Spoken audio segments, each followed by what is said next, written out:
At 37, Lennox Maxwell made a respectable $115,000 a year, a salary that felt simultaneously substantial and completely inadequate in the dizzying financial ecosystem of New York City.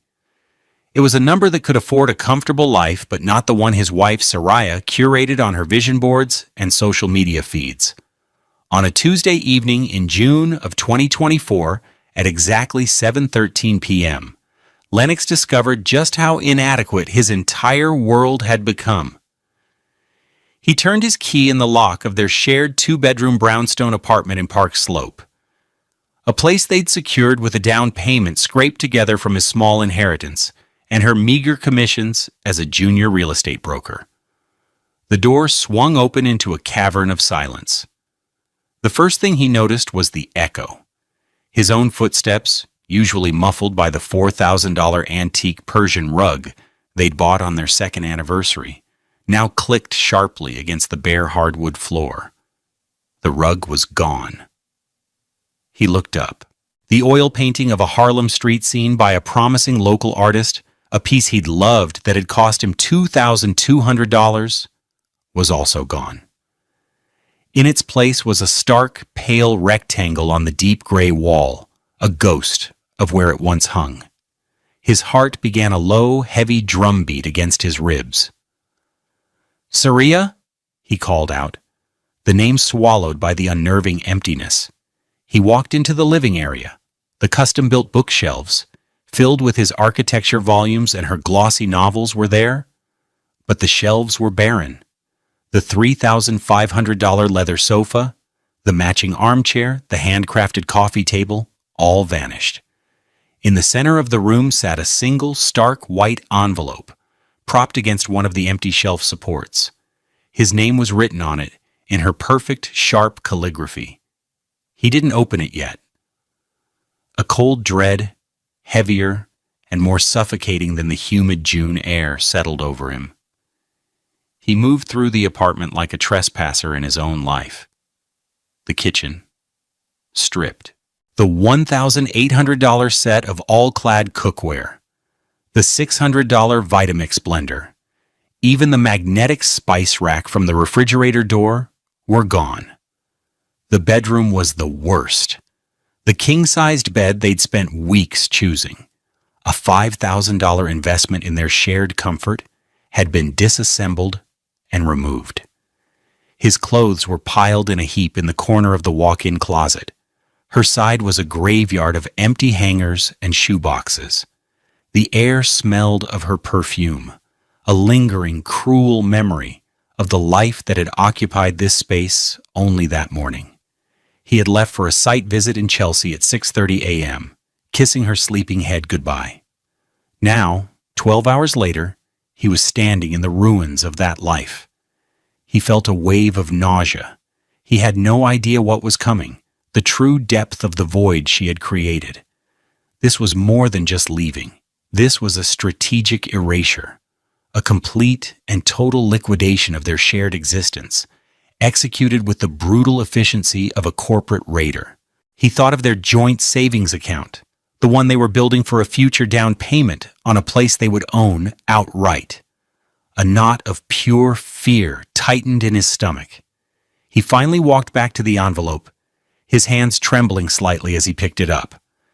This was the moment his life would be cleaved in two, before the note and after. Do you know that feeling when the ground beneath you simply ceases to exist? Not a sudden earthquake, but a quiet, deliberate removal of every single thing you thought was solid. That's what Lennox felt. For any of you who have had your world pulled out from under you with no warning, let us know in the comments how you found the strength to take that first step forward. Their life together, looking back, had always been a negotiation between his patient vision and her immediate desires. Lennox, a thoughtful and quietly ambitious black man with kind eyes and hair he wore in neat, shoulder-length locks, saw potential in decay. He was a boutique developer, but not the kind that built gleaming glass towers. He found forgotten warehouses in neglected corners of the city, derelict brownstones, with crumbling facades, and saw the bones of something beautiful. He believed in patient capital, in the slow, arduous work of restoration. His uniform was a pair of $150 Red Wing boots, dusty jeans, and a well-worn Carhartt jacket.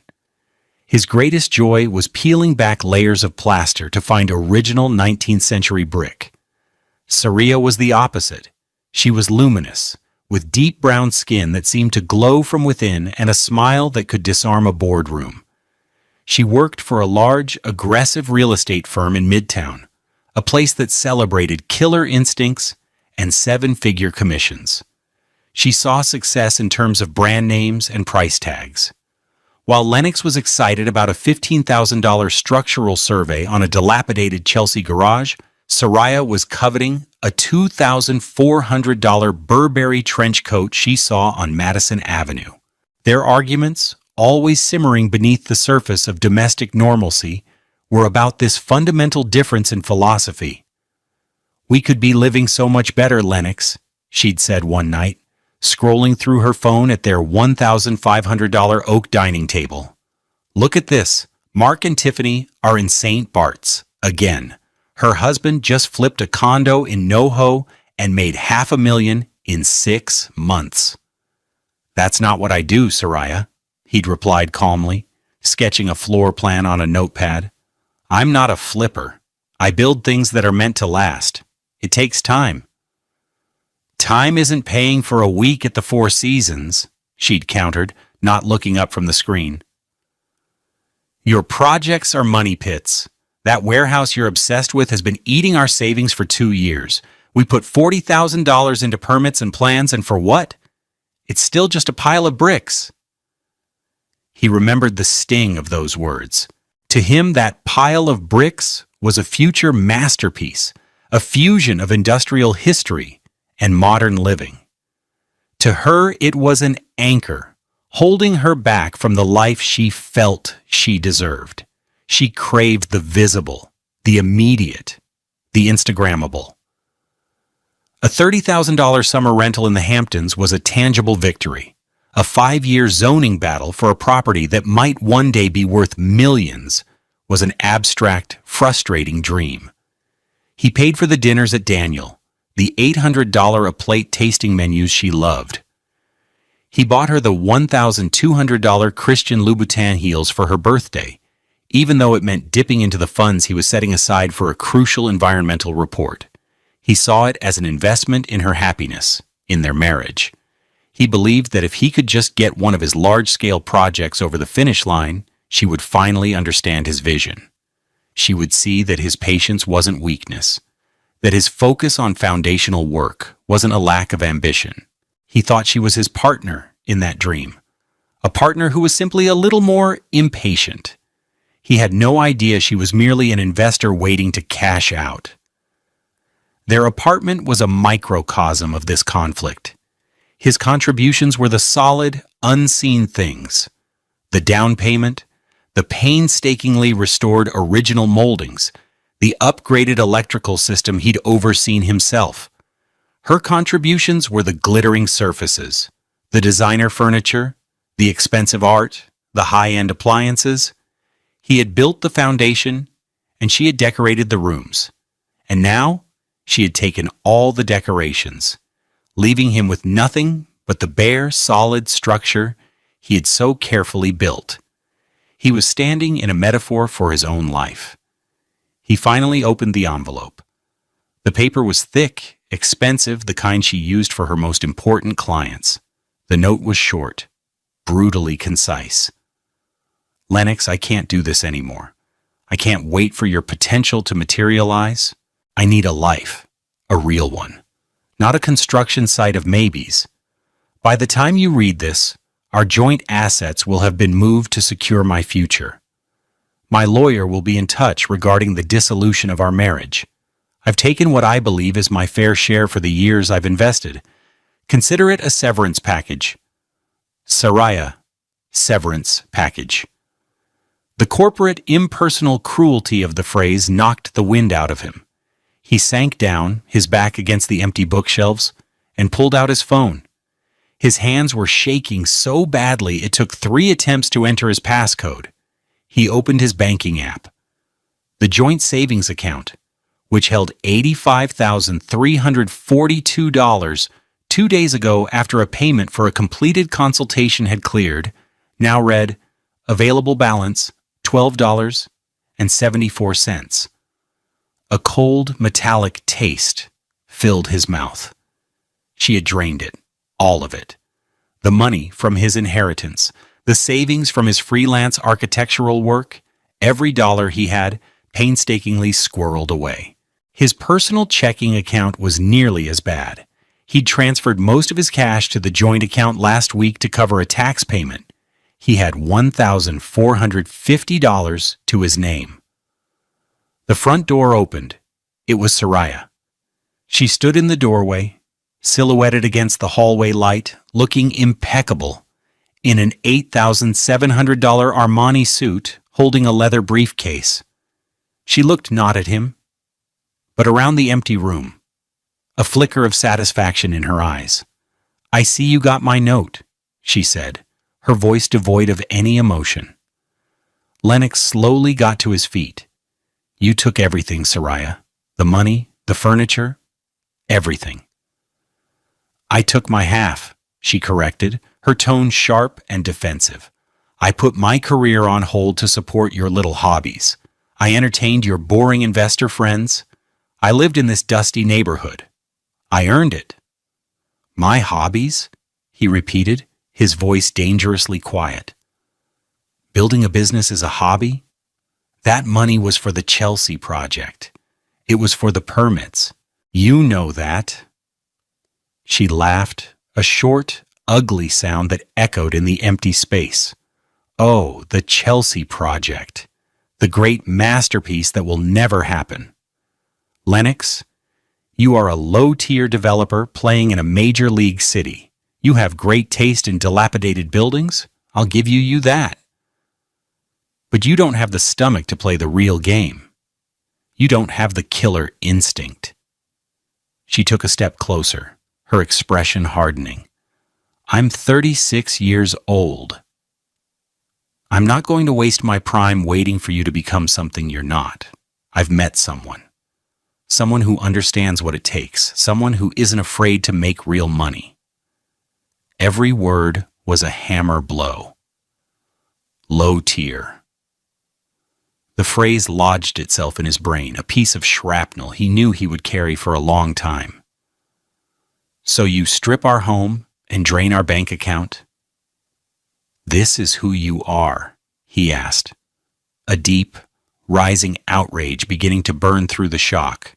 "This is what's necessary," she said, her gaze cold and unwavering. "My lawyer will be in touch. He's very good. I suggest you find one of your own, though I'm not sure how you'll afford it." She glanced at his worn boots with a look of pure disdain. "The Audi is parked out front. The title is in my name now. I'll send a courier for the rest of your things tomorrow. You have 24 hours to vacate." She turned to leave, then paused in the doorway.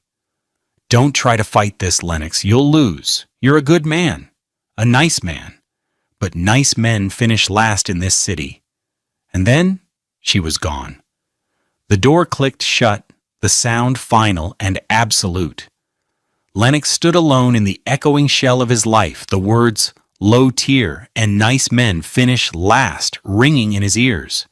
The outrage was a living thing inside him now, a white-hot core of energy. He had been underestimated his entire life. People saw his quiet nature and mistook it for a lack of drive. They saw his patience and mistook it for a lack of ambition. Soraya had made the same mistake. It was a critical mistake. And in that moment, standing amidst the ruins, a new kind of resolve began to form. He would not get angry. He would get strategic. She thought she had taken everything, but she had left him with the two things that mattered most, his vision and his rage. The divorce was as brutal and efficient as the clean-out. Soraya's lawyer, a shark named Julian Croft, who billed at $1,200 per hour, came at him with everything. They painted him as a financial failure, a deadbeat dreamer whose speculative ventures, as they called his life's work, had been a constant drain on marital assets. They produced bank statements showing the funds he'd poured into surveys, permits, and architectural plans for the Chelsea and Tribeca properties. Mr. Maxwell used his wife's financial stability as a safety net to fund his unprofitable hobbies, Croft declared in a preliminary hearing, his voice smooth and condescending. Saria sat beside him, looking like a victim, her expression a careful mask of sorrowful resignation. Lennox sat with his court-appointed lawyer, a tired man in a crumpled suit who seemed overwhelmed before they even began. They offered a settlement. Saria would officially take the full contents of the joint account she'd already emptied. She would take the 2023 Audi Q5, valued at $60,000. She would take the art, the furniture, every last vestige of their shared life. In exchange, she would not pursue any future claims on his business, Maxwell Design and Restoration LLC. The LLC at that point was worth next to nothing on paper. Its only assets were 2 sets of architectural plans and 2 long-term leases on derelict properties that were currently liabilities, costing money every month in taxes and fees. To Saria and her lawyer, it was worthless, a joke. They were letting him keep his pile of debt. Sign it, his lawyer advised, sighing. She has the aggressive counsel and the narrative. If you fight, you'll end up with less than this and a mountain of legal fees. Lennox looked across the table at Saria. She met his gaze, and for a fleeting second, he saw a flicker of triumph, of pity. It was the look of someone who believed they had already won, so decisively that the paperwork was a mere formality. That look sealed it. "Okay," Lennox said, his voice steady.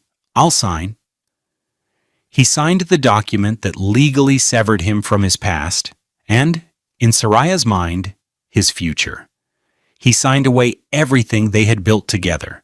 But what she didn't know, what her $1,200 an hour lawyer had failed to uncover in his cursory due diligence, was that the day before Saria had emptied their accounts, Lennox had received final, after-hours email confirmation of a massive zoning variance he had been fighting for 3 years. The Chelsea property was no longer just a garage. It was now approved for a 10-story residential conversion. And the Tribeca warehouse? A silent partner, a wealthy industrialist who believed in Lennox's vision, had signed a letter of intent to fund the entire construction phase just a week prior. The documents were stored on a private server, not the shared laptop Saria had taken. The LLC wasn't a pile of debt.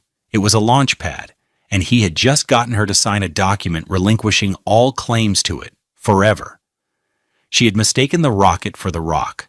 The 2 years that followed were a study in contrast. Publicly, Lennox was a broken man. He moved into a 400-square-foot studio apartment in a walk-up building in Bushwick, Brooklyn. The rent was $1,800 a month, a figure that ate up most of his freelance income. The place was cramped and depressing, with a window that looked out onto a brick wall. He furnished it from the dregs of the internet. A $200 mattress in a box from Amazon, a $50 folding card table that served as his desk and dining table, and 3 mismatched chairs he bought for $10 each from a stoop sale. When mutual acquaintances saw him, they saw the narrative Saria had crafted. They saw the low-tier developer, the failed dreamer. He lost weight. He had dark circles under his eyes. He wore the same rotation of worn-out jeans and faded t-shirts. He played the part to perfection. "I heard about you and Saria," a former friend said, bumping into him at a coffee shop on Wyckoff Avenue. "Tough break, man. She's doing great, though. Just closed a huge deal on a penthouse in Lenox Hill. Driving a new BMW 7 Series now, a $95,000 beauty." "That's good to hear," Lennox said, mustering a weak smile. She deserves to be successful. He paid for his $3 black coffee and left, feeling the man's pity on his back like a physical weight.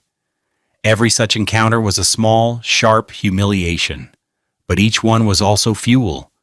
He was a ghost, a man who had fallen off the map. No one was watching him.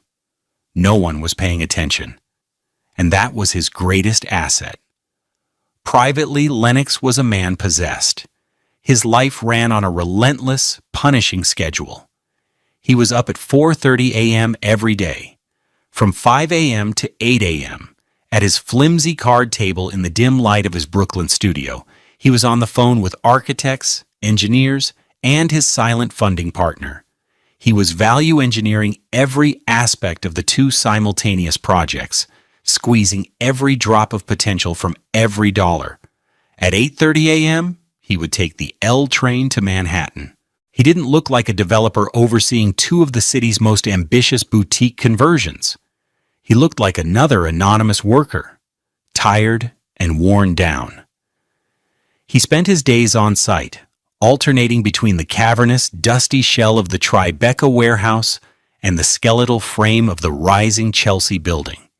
He wore his hard hat and his Red Wing boots, covered in a layer of grime. He spoke with foremen, reviewed change orders, and solved the 1,000 daily problems that arise when you are trying to bend steel and concrete to your will. His real lawyer, Alani Hassan, was the opposite of his divorce attorney. She was a sharp, fiercely intelligent black woman in her late 40s, with elegant silver braids and a reputation for being the most discreet and strategic real estate lawyer in the city. Her office was a quiet, minimalist space in the Seagram building. "The divorce decree is ironclad, Lennox," she confirmed, in one of their first meetings after the settlement, her eyes scanning the document with practiced speed. Her fee was a steep $1,500 an hour, but she was worth every penny. She and her counsel were so focused on your past and present liquidity that they completely dismissed your future potential. They defined Maxwell Design and Restoration by its 2024 balance sheet. A rookie mistake, but a fortunate one for you. "She called me low tier," Lennox told her, the words still tasting like ash. Alani looked at him over the top of her glasses, a small, knowing smile playing on her lips. "The most dangerous man in any room is the one everyone underestimates. Let them think you're low tier. Let them think you're finished. While they're celebrating, you'll be building your empire in silence." And so he did. He poured every ounce of his energy, his pain, and his rage into the brick and mortar of his projects. The Chelsea building, a sleek modern tower rising from the husk of the old garage, was named the Phoenix. The Tribeca warehouse, with its soaring 20-foot ceilings and original cast-iron columns, became the Foundry. He was creating spaces of breathtaking beauty, but he lived in squalor. He ate cheap takeout, his social life ceased to exist, and his only comfort was the slow, steady progress he saw each day. He was a monk, and construction was his religion. He was building his revenge, one perfectly laid brick at a time. He had no idea just how spectacular the unveiling would be. October 2026, 2 years and 4 months after his life had been dismantled. Saria sat in her office on the 54th floor of a glass tower in Hudson Yards. Her firm had promoted her to senior partner. Her desk was a vast expanse of polished white marble, and her chair was a $4,000 Herman Miller Aeron.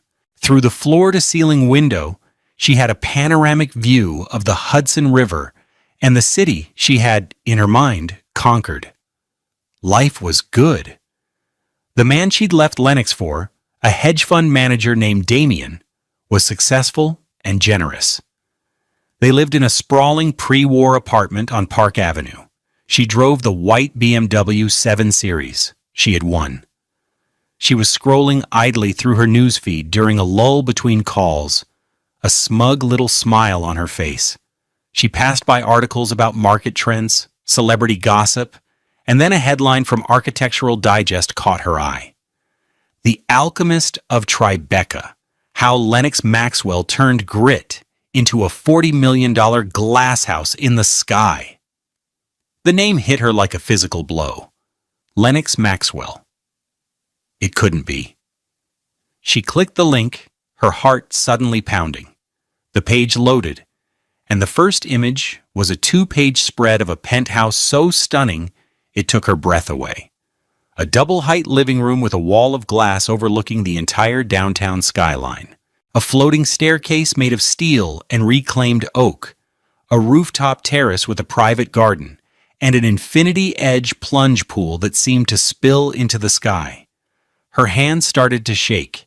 She scrolled down. There he was, Lennox.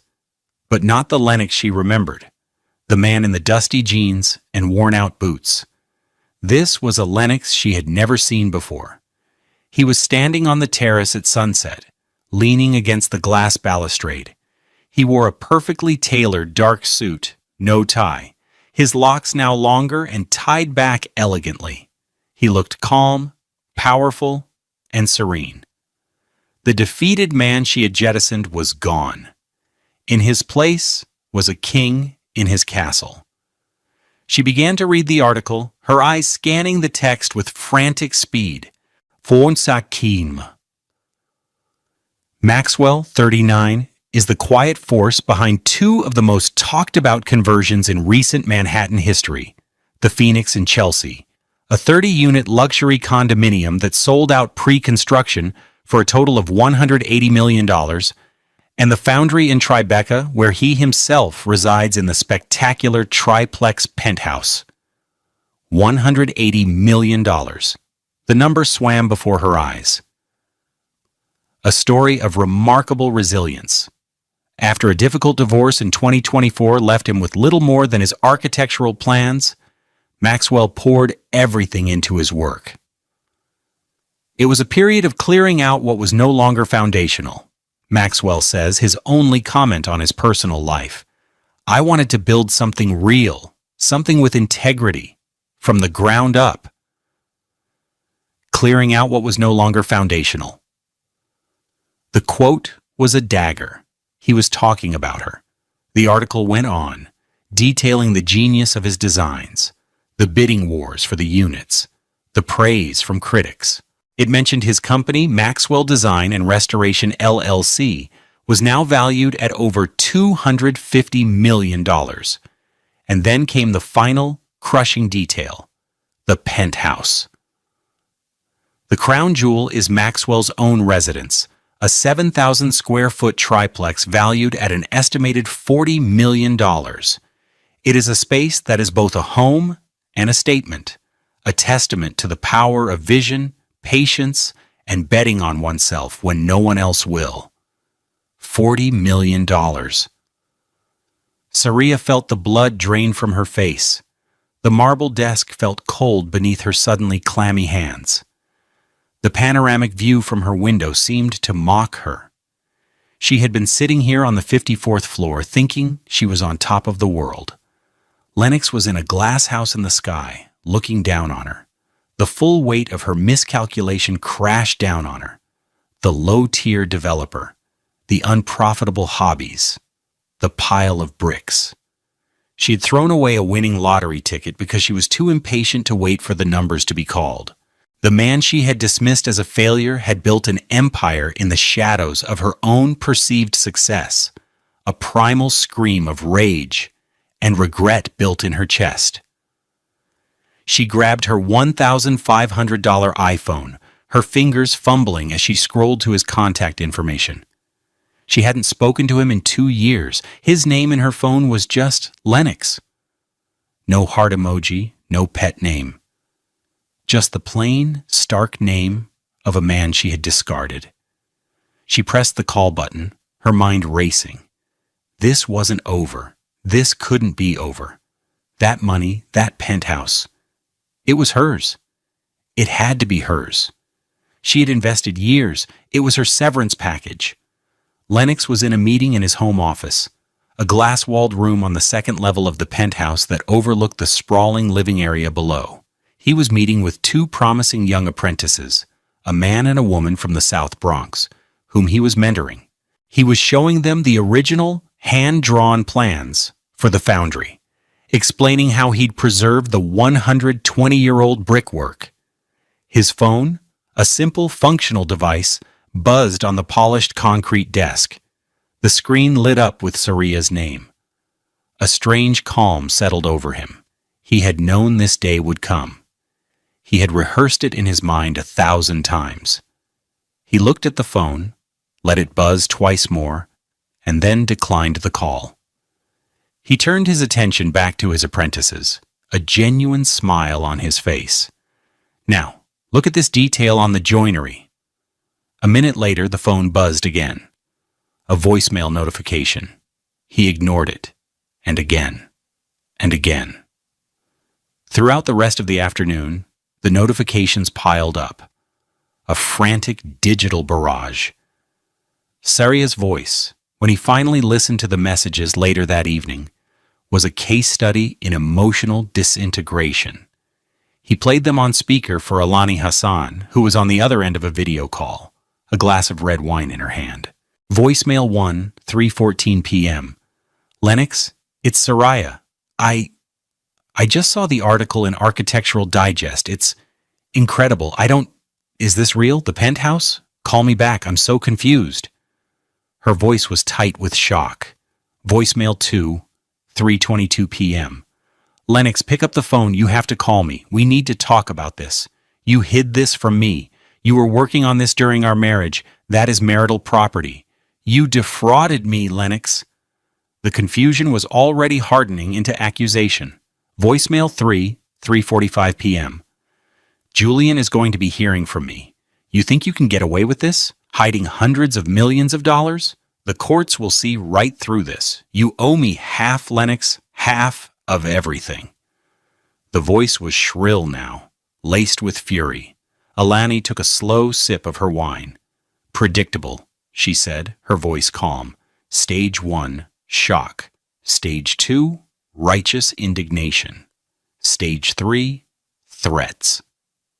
Voicemail 4, 4:15 p.m. Please, Lennox, just talk to me. I don't understand how you could do this to me. After everything we had. I loved you. Don't you remember that? Don't I deserve some part of this? For the years I gave you? The anger had fractured into pleading. Voicemail 5 through 12 were a chaotic mix of these themes, growing more desperate with each call. By evening, the threats had returned, interspersed with sobs. Voicemail 13, 6:57 p.m. You think you're so smart, don't you? Living in your glass tower? But you're still just that sad little man who likes playing with bricks. I made you. My connections, my support. You would be nothing without me. Lennox felt nothing. The words that once had the power to shatter him now felt like pebbles thrown against a fortress wall. He had spent 2 years turning his pain into steel and concrete. He was untouchable. The next morning, the strike began. Per Alani's precise instructions, Lennox forwarded the most legally volatile voicemail, the one where she accused him of fraud, to Alani with a one-word email, handle. At 9:01 a.m., an email, drafted weeks in advance, was sent from Alani Hassan's office to Saria's work and personal email addresses. Subject: cease and desist communication. Dear Ms. Jenkins, this firm represents Mr. Lennox Maxwell. We are in receipt of 22 voicemail messages and 14 text messages you sent to our client yesterday, October 15th, 2026. Please be advised that your accusations of fraud are baseless, defamatory, and legally actionable. The division of assets related to your 2024 divorce is governed by a legally binding decree signed by you and witnessed by your counsel, which explicitly relinquishes any and all future claims on the entity known as Maxwell Design and Restoration, LLC. You are hereby instructed to cease and desist all direct communication with Mr. Maxwell. Any further attempts to contact him will be considered harassment. All future correspondence must be directed through this office. Sincerely, Alani Hassan, Esquire. At 10:30 a.m., Saria, having ignored the email, called Lennox's office line, a number she'd found on the new company website. The call was answered on the second ring. Maxwell Restoration, this is Marcus. The voice was young, polite, and completely impassible. Marcus was Lennox's new assistant, a sharp young man from Queens whom Lennox had hired from his mentorship program. "I need to speak to Lennox Maxwell immediately," Saria demanded. "I'm sorry, Mr. Maxwell is in a design review for the remainder of the day. May I take a message?" "This is his ex-wife Saria. It's a personal emergency. Put him on the phone right now." There was a brief, calculated pause. "Ah, yes. Ms. Jenkins, we have a note on file here. All correspondence from you is to be directed to Mr. Maxwell's attorney, Ms. Alani Hassan, at Hassan and Associates. I can give you her number if you'd like." "I don't want her number. I want to talk to my ex-husband," she shrieked into the phone. "I'm afraid that won't be possible," Marcus said, his tone still perfectly even. "Have a nice day, Ms. Jenkins." He hung up the phone. Then, following the protocol Lennox and Alani had established, he blocked her number from the office system. He then blocked her on Lennox's personal cell and blocked her email addresses from the server. The final wall of the fortress had just been raised. Saria was locked out, completely. She had been referred to counsel, ignored. And then, with the click of a button, she had been deleted. The silence that followed was, for Lennox, the sound of absolute victory. The consequences for Saria cascaded with brutal speed. Her first move was to call her old lawyer, Julian Croft. She stormed into his office, the Architectural Digest article clutched in her hand, her face a mask of fury. "He hid it all," she raged. "Hundreds of millions of dollars. He committed fraud." Croft, who had since heard the whispers about Lennox Maxwell's meteoric rise, listened with a pained expression. He reviewed the divorce decree she had so eagerly signed 2 years prior. "Saria," he said, his voice losing its usual predatory smoothness, "there's nothing I can do." "What do you mean there's nothing you can do? Sue him? Take him for everything he has?" "You signed it," he said, tapping the document. "You and I agreed that the LLC was a non-asset. We made a strategic decision to go after liquid assets, which you received. His success came after the decree was finalized. His projects were funded after the marriage was dissolved. There's no fraud here. There's just exceptionally bad timing on our part." "So you're telling me I'm entitled to nothing?" she asked, her voice trembling. "Legally? Nothing," he confirmed. "To even file a motion to reconsider would be frivolous. A judge would throw it out and likely sanction us for wasting the court's time. I cannot in good faith take this case." He did, however, charge her a $5,000 consultation fee for the hour of his time. Her next blow came from her partner, Damien. The hedge fund manager had been attracted to her ambition and what he saw as her sharp, unsentimental nature. But her frantic, obsessive quest to claw back Lennox's fortune was not sharp. It was desperate. It was messy. "I'm hearing your name all over town, Saria," he told her one evening in their Park Avenue apartment, swirling a $300 glass of scotch. "People are talking. They're saying you're trying to sue your ex-husband after you left him with nothing. It doesn't look good." "He owes me," she insisted. "It doesn't matter what you think he owes you," Damien said coldly. "It's about appearances. This drama. It's not a good look for me or for you. I think it's best if we take some space." He moved out a week later, leaving her with the full burden of their $22,000 a month rent. The final blow was professional. The New York real estate community is a small, gossipy world. The story of Saria's spectacular misjudgment became a cautionary tale, told with a side of schadenfreude at broker open houses and industry mixers. She was seen as someone who couldn't spot true value, the ultimate sin for a broker. Her instincts were bad. Worse, her public desperation made clients nervous. Her referral pipeline dried up. High-value clients who wanted a broker with a reputation for quiet competence, not public drama, began to steer clear of her. Within 6 months, she could no longer afford the Park Avenue apartment. She had to sell the white BMW 7 Series, taking a $25,000 loss. She moved to a smaller, less prestigious apartment on the Upper East Side. The Armani suits were replaced with less expensive brands. The life she had so carefully constructed, the life she had destroyed her marriage for, was crumbling around her piece by piece. She had cashed out for what she thought was a fortune, only to discover she had sold her shares in a billion-dollar company for pennies on the dollar right before its IPO. She hadn't just lost money, she had lost face, and in her world, that was everything. 1 year later, on a crisp October afternoon in 2027, Lennox stood on his terrace, tending to the small garden he had planted. There were herbs, tomato vines, and a small, thriving patch of lavender. The city stretched out below him, a breathtaking panorama of steel, glass, and ambition. The penthouse was not a monument to his victory. It had become a home. The vast spaces were filled not with ostentatious displays of wealth, but with books, comfortable furniture, and the laughter of the young apprentices he now mentored.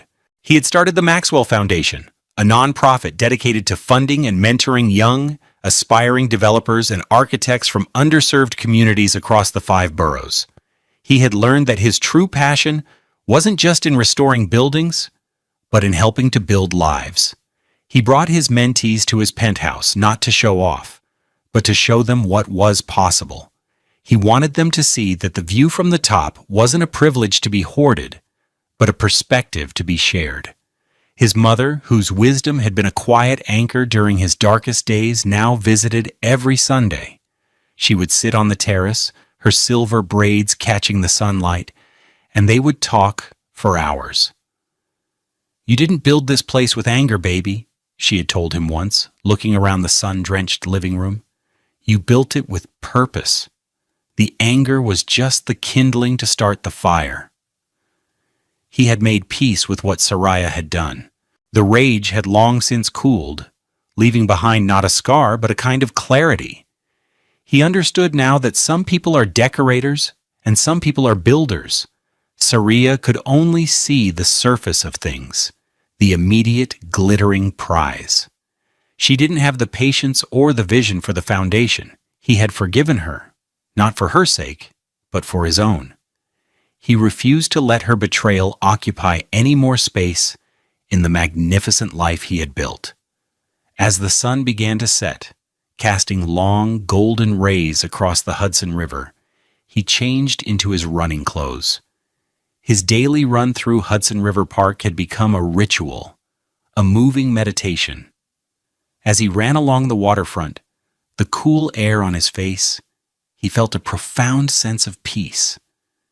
He wasn't running from anything anymore. He was running toward the endless possibility of the evening sky. He realized that true wealth was never about the dollar amount attached to your name. It wasn't the $40 million penthouse or the $250 million valuation. True wealth was the ability to build something meaningful from ruins. It was the strength of your character, the integrity of your work, and the peace in your own heart. Saria had taken everything she could see, everything she could touch, but she had left him with the only things that were truly priceless. It's a powerful lesson to learn, that what people try to take from you can sometimes reveal the very things they can never touch. Have you ever had a moment of loss that ultimately led to your greatest strength? Share your story with our community below. We find so much hope in hearing how people rebuild. And if you're inspired by Lennox's journey, don't forget to subscribe to Love Beyond Pride for more stories of resilience and justice.